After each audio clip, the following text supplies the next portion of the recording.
Kyle Hendricks is the last Cub left. He's the last man standing from the Cubs World Series. I would say the year, but I don't even have to. You guys know what the year was because it's the only one they've won since, 108 years. And then after, now counting again, right?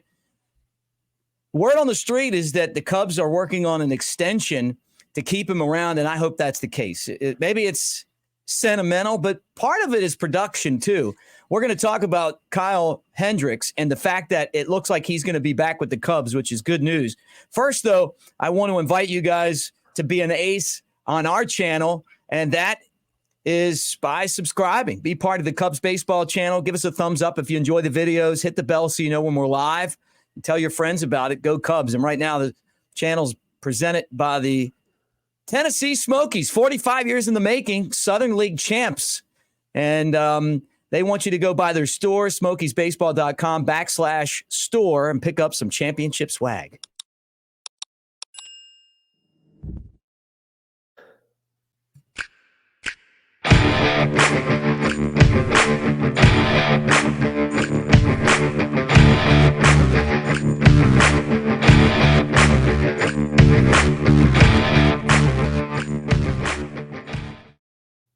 Kyle Hendricks, when you look at the numbers, was pretty good last year. Made 24 starts after returning from a shoulder injury, had a 3.74 ERA, and threw 137 innings. And he wasn't even throwing at 90 miles an hour.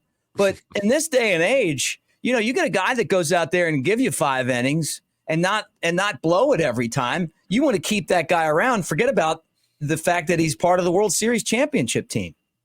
Man, and how much, respect and just how unbelievable is it in today's baseball, Mick, where it's all about throwing 100, having sinkers at 93 miles per hour, having a changeup at 91 because your fastball is 102.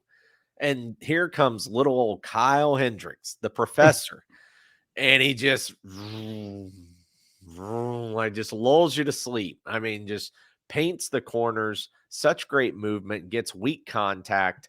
And yeah, when you look at his numbers, Hendricks this year, a lot of people had started to write him off. He signed that contract, a couple of years ago and didn't have the greatest of seasons in 21 and then 22, but he was hurt some, and you can't tell me he was 100% healthy both of those years. Like, you don't go from ERAs in the 2s and mid 3s to all of a sudden almost 5, and there's not something wrong with you. So a lot of credit to him in the bounce back year. It is a little sentimental to think that, man, this is the last piece. This is the one guy who can still come into the clubhouse and tell you, oh, this is what it was like in 2016. Other than, of course, David Ross, who's the manager. But it's also just remarkable that a guy like Hendricks, who again is not there to overpower you, can throw. One, has a career ERA under 3.5. That's remarkable. Mm-hmm. And then he's had 3 years, Mick, where his ERA with the Cubs was below 3, and another year where it was 3.03. So right. That it's just remarkable, and really is, a statement, and it attests to how good of a true pitcher he really is, and what he's able to do with location and speed and changing speeds and, hitting the corners and all those things. It's really remarkable in today's game. They got a club option for $16.5 million. And what I'm wondering is, if they extend him, do you think you kind of shave down that number a little bit, but you give him more years? Like maybe you do 3 years. I'm sure he would love to retire a Cub. Or do you think out on the open market would he be, I don't know, like what they're reporting is maybe like 3 years, $30 million, which to me seems like $10 million a year, but you get him for 3 years. And you have him there, and maybe he's one of these guys like a Jamie Moyer that can pitch for a long time, that's not going to overpower people, but just knows how to get him out. And you mentioned it. He's a guy that has experience. He can tell you how to pitch in the big games. Don't you think Baltimore would have liked to have had him going into the playoffs this year? Even if he didn't start any of the games, or maybe he did, just to kind of show them how to do it, as bad as they were when they got in the postseason. Experience is so important. I mean, look at what the Rangers have done in their first playoff run, but they got guys that have been there before. Bruce Bochy's won multiple World Series, you know, and then you throw in, you know, a pitching staff with guys that have been there. That's what I'm guessing that the Cubs can get out of this. Yeah. And I don't know Kyle at all. I'm sure you know him, yeah, you know, at least better than I do for sure. I don't know Kyle at all. Just the vibe he gives off, he doesn't strike me as like that guy who's gonna rally the troops in a clubhouse and give the, you know, win one for the Gipper speech and get everybody all jacked up and go running out onto the field. But on the flip side, when you get into the playoffs and when you get in high pressure situations, or when you got young guys around you, there's something to also be said for a calming presence in the locker room. And that's, you know, what he appears, or that's what, you know, he looks like to me, is the guy who would be that person. Like, doesn't get too high, doesn't get too low, just real even kill. Good for young players, kind of relaxes everyone. So to me, that's great. Yes, I'm sure the Orioles would have loved to have had that this year in the clubhouse, being a team that kind of came out of nowhere and won 100 games after losing 100 games 2 years ago. And when you talk about his market value, I'll put some things in perspective. I would personally be all for 3 years, 30 million. Like, I think that's fair. I don't see anything wrong with that. As long as he starts. Yeah, correct. Yeah, he can't go to the bullpen. He's got to be in the starting guy. Right, yeah, right. He's got to be a starter. He's a starter. But to put it in perspective, would you rather have Kyle Hendricks for 10 million or Drew Smyly for 10 million? Because that's basically what you paid Drew Smyly.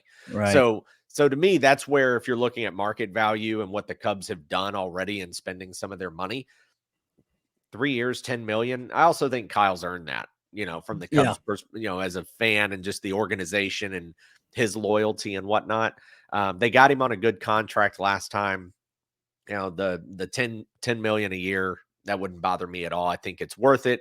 I think it's fair. I think both sides come out a winner on that one. Well, we always talk about these guys taking the club deal, the hometown deal. Well, sometimes you got to go the other way too, because the market value to have him as part of your franchise. Hey, here's the guy that was there in 2016. There's a value for that as well. And, that kind of leads me into another show we're going to have, and that's, did the Cubs let Kyle Schwarber go too soon? So keep that in mind. Okay. Finishing thoughts on Kyle Hendricks. Not even Different a thought, Kyle. just a stat. People got to remember too, and I know it's a different year, but what Kyle Hendricks also just means to the organization, he started Game 6 that clinched the NLCS against the Dodgers through a magnificent game against the Dodgers, and then he started Game 7 of the World Series. So you got the guy that he's the GOAT killer, is he not? He started the game that clinched the pennant for the first time since 45. He started the game that won the World Series for the first time since 08. I mean, that alone is going to be, that's his legacy. That's the guy that started the 2 games that the Cubs clinched in 2016. Yep. And so my last question to you is, would you sign him? Yeah, I would. Okay. I'm all for it on that one. If you get that price, that's to me a great deal on both sides. All right, you guys tell us what you think. I'm expecting the Cubs will make a deal to keep him around, and maybe some options in there as well. Yeah. But Kyle Hendricks, love having him on the team. Love having you guys here as well. Join us on the Cubs Baseball channel. Subscribe, give us a thumbs up. Make your opinions heard. We love to hear from you in the comments section as well. And tell your friends about our channel. Go Cubs.